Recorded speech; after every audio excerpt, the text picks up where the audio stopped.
It didn't have to be this way, Dylan. You know there wasn't any other options, Jody. What are you, daft? Get it through your head. Boruto is not a good show, Dylan! He's annoying and so whiny! And Naruto wasn't in the beginning? You say Boruto complains about a boring life and having hardly any struggles, but what's wrong with Naruto wanting a better life for his son? Oh, come on! The power scaling is so off more than half the time, and they completely nerfed Naruto as a character! Don't you talk to me about power scaling. You're a Dragon Ball fan. There's no reasoning with you!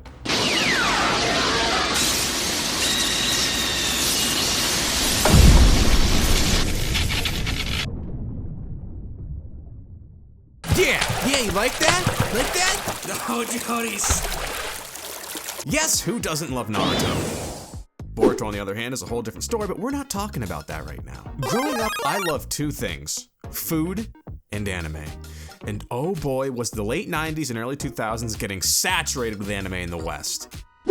Shows from Yu Yu Hakusho to Digimon, I was watching them all. Now, two shows stood out to me as a youngling. Those were Dragon Ball Z, because that shit was everywhere, and Naruto.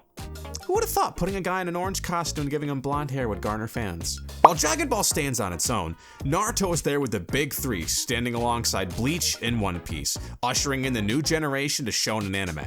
Out of the big three, Naruto definitely broke bigger than the others in the West, with Cartoon Network's Toonami allowing for a dub to be produced alongside Bleach, while 4Kids took One Piece and... Luffy, it's good to see you, buddy. Luffy! So Naruto ended up with some pretty decent marketing and merchandising, from selling toys, costumes, DVD sets, and of course, video games.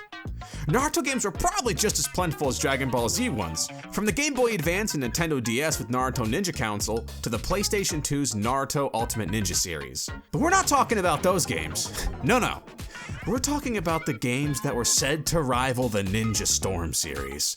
That is, Naruto: The Broken Bond. Naruto: The Broken Bond is the sequel to Naruto Rise of the Ninja that was released all the way back in the far-off year of 2008. That's right.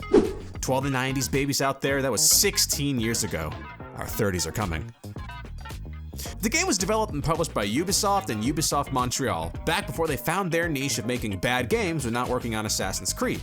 It was a real step up from its predecessor Rise of the Ninja, sporting a new lighting system and featuring a much better Konoha to explore through its adventure mode. The title was a fun action-adventure game taking you through episodes 81 to 135 of the anime, giving the developers quite a bit of wiggle room and content to work with throughout development. Now, the interesting thing here is that this game was an Xbox exclusive title.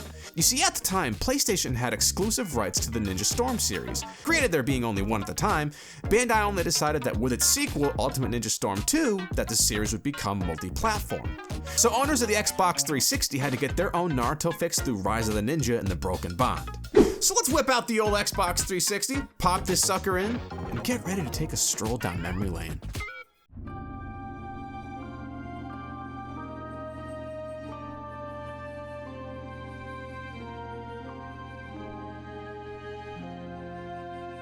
Our game opens with Orochimaru's attack on the Leaf Village during the Chunin exams.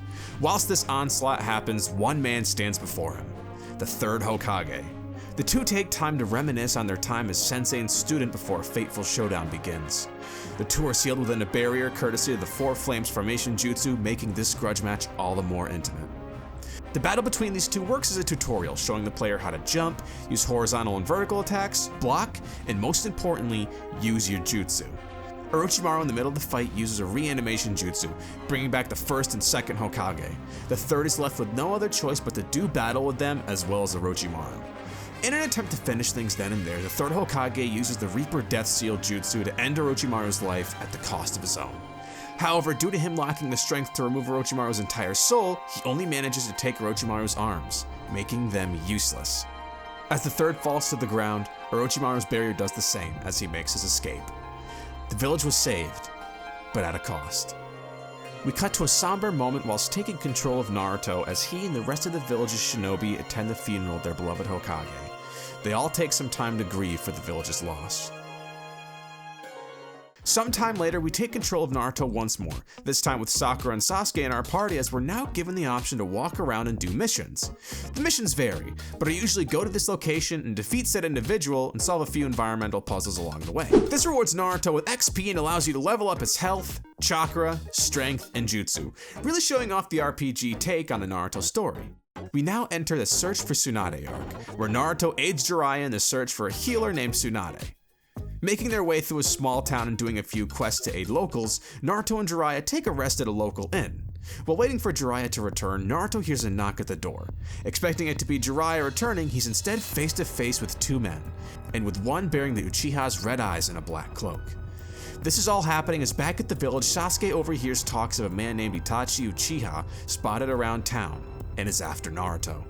Sasuke, after hearing this, rushes to find Naruto and hopes that he can arrive in time to stop whatever plan it is they have with him. Meanwhile, it's Jiraiya who arrives first, saving Naruto, anticipating the two men's arrival, knowing they were near. It turns out the two men, Kisame and Itachi, are a part of a group called the Akatsuki and are after Naruto. Sasuke arrives shortly after in the middle of it all, and it's here we learn that Itachi and Sasuke are actually brothers, both descendants of the now dead Uchiha clan, all done at Itachi's hand. In a rage, Sasuke attacks Itachi but is no match for his strength. This unfortunately leads to the two Akatsuki members making an escape, leaving Sasuke defeated. Sasuke is taken to the medical corps and Naruto and Jiraiya urgently resume their search for the woman named Tsunade.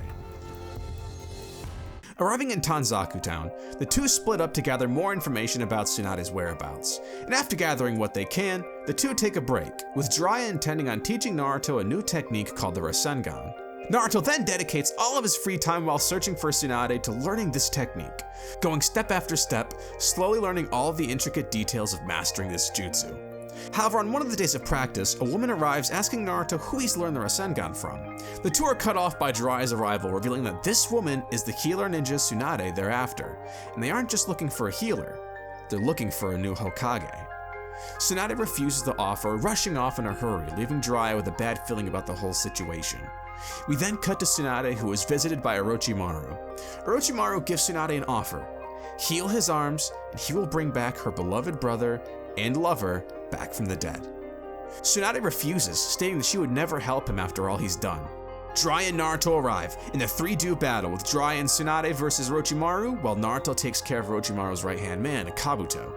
This all goes on as Jiraiya, Tsunade, and Orochimaru use a summoning jutsu, taking the battle to the next level, finally being able to defeat Orochimaru as he makes a retreat. After the battle, and after seeing Naruto's give all spirit, Tsunade decides to take up the mantle of Hokage, returning to the village. Upon arrival, Tsunade gets right to work, vowing to protect the village and its residents, and healing the injured, including Sasuke. But something's different about Sasuke. After reliving the trauma of his childhood through his encounter with his brother, Sasuke demands to fight Naruto, and of course Naruto accepts, taking the opportunity to fight his longtime rival. So the two battle on top of the hospital in a grudge match that feels like it's been a long time coming. As they go to settle things with a test of strength between the Rasengan and Chidori, Kakashi-sensei arrives in the nick of time to break up the heated exchange. Sasuke leaves the area after a lecture from Kakashi, coming face to face with a ninja who isn't from the village named Jirobo. He offers Sasuke the opportunity to gain more power in his quest for revenge against Itachi, telling him to meet him and a few others at the arena later that night. Upon arrival, the other people Sasuke meets decide to test his strength, claiming he's quite powerful for someone who's hurt.